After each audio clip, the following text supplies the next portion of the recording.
तदुपरांत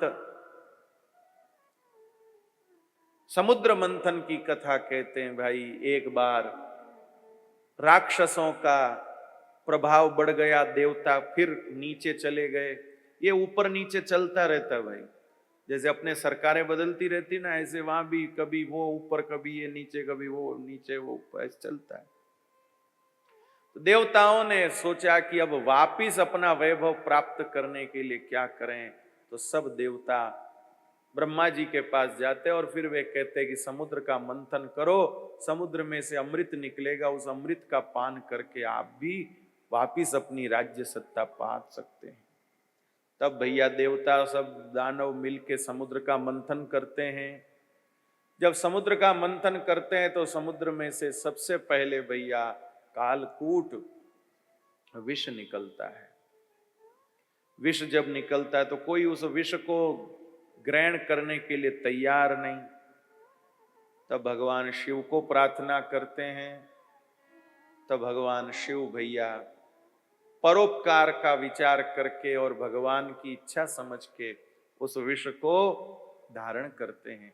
लेकिन वो विष उनके कंठ तक ही रहा, नीचे जा ही नहीं पाया। नीचे भगवान के नाम का अमृत भरा पड़ा था। विष भैया अब एक घड़े पानी में यदि कोई एक चम्मच दूध मिला दे, उस दूध का वहां क्या पता चलता है। ऐसे ही जिनके अंतःकरण में भीतर राम नाम का, हरि नाम का अमृत भरा हुआ है, वहां इतने से जहर का कहीं पता ही नहीं चला। फिर समुद्र में से अन्य कई रत्न, चंद्रमा, कल्प वृक्ष, उच्चेश्रवा नाम का घोड़ा, रंबा, अप्सरा, कौस्तुभ मणि, कल्प वृक्ष आदि आदि निकले। श्री भगवती कामधेनु गैया भी समुद्र मंथन में से प्रकट हुई। सब लोग उसे प्राप्त करना चाहते, हमको दो, हमको दो। लेकिन श्री भगवान कहते हैं ये गाय उसी को दी जाएगी जो गाय के प्रति मात्र बुद्धि रखे।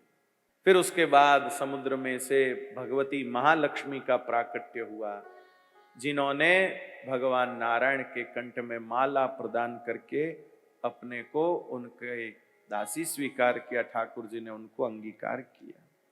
बाद में भैया भगवान धन्वंतरी अमृत का कलश लेके आए कि असुर लोग कलश लेके दौड़ गए, देवता फिर देखते रह गए।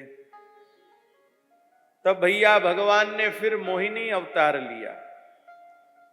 इस समुद्र मंथन में भगवान ने पहले तो कश्यप अवतार लेकर समुद्र को, मंदराचल पर्वत को अपनी पीठ पर धारण किया, और फिर मोहिनी अवतार लेकर के भैया असुरों से अमृत का कलश प्राप्त किया, अपने स्वरूप में उनको मोहित कर दिया, देवताओं को अमृत पान कराया। देवता भैया अमृत पान करते हैं। असुरों को जब इस बात की पता चली, एक असुर ने इस विषय को निरावरण किया। अब भैया भगवान ने उसे सुदर्शन चक्र से उसका मस्तक काट दिया, लेकिन अमृत पहुंच जाने से भैया उसकी मृत्यु नहीं हुई, क्योंकि अमृत उसने पी लिया था। इसलिए उसका कटा हुआ देह भी जो है वो स्थिर हो गया। बाद में भैया देवासुर संग्राम हुआ, पर देवता जीत गए अमृत पीने के कारण। असुर लोग फिर हार गए। असुरों के जो राजा थे उन्होंने फिर तपस्या करी। महाराज बलि जो थे वो असुरों के राजा थे, उन्होंने तप किया, भगवान को, अपने गुरु महाराज को प्रसन्न किया, तो भैया उनको फिर से देवलोक का वैभव मिल गया।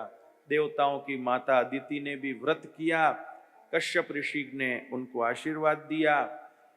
तब भैया उनके गर्भ से भाद्रपद मास के शुक्ल पक्ष की द्वादशी तिथि को भगवान वामन रूप में पधारे। बोलिए वामन भगवान की जय।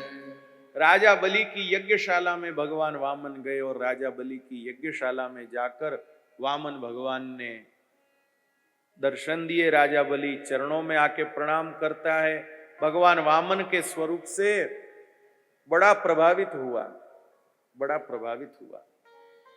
भगवान वामन से कहता, बोलिए मैं आपका क्या मनोरथ पूरा करूं, जो इच्छा हो बताइए मैं पूरी करूं। भगवान वामन ने कहा, भैया हमारी तो कोई ज्यादा इच्छा है नहीं, संध्या वंदन करने के लिए 3 पग भूमि चाहिए, भूमि दे दे। अरे राजा बलि ने कहा क्या मांगा, मांगी मांग के 3 पग। अरे मैं तो 3 राज्य दे सकता हूं, आप मांगो तो सही। भगवान वामन ने कहा भैया अभी तो जरूर 3 पग की है, अभी देवे तो बात कर।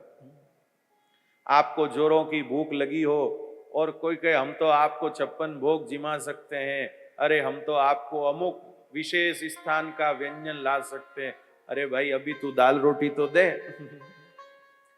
तो श्री वामन भगवान ने कहा भाई तू अभी तो दे 3 पग। ठीक है ले लो, ऐसे नहीं लूंगा, संकल्प कर, बुलाओ गुरु जी को।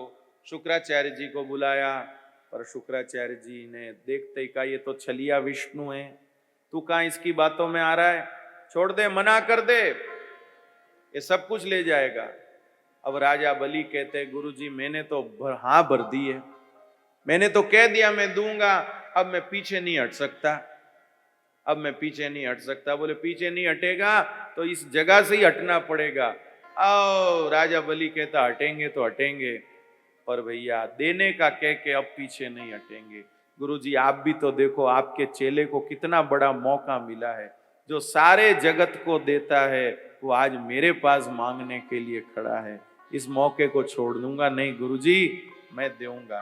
गुरुजी कहते जा तेरा मन हो जैसे कर, मैं तो जा रहा हूं। गुरुजी नाराज होके चले गए। अब भैया श्री वामन भगवान ने कहा भाई अब क्या करना। बोले अब देख लो संकल्प कौन कराएगा।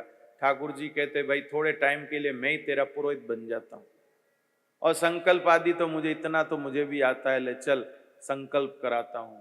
और राजा बलि ने हाथ आगे किया, भगवान वामन ने संकल्प मंत्र बोल के जैसे ही हथेली पर जल छोड़ा, और राजा बलि ने उस जल को भूमि पर छोड़ा, और भैया उसी समय भगवान वामन से विशाल हो गए।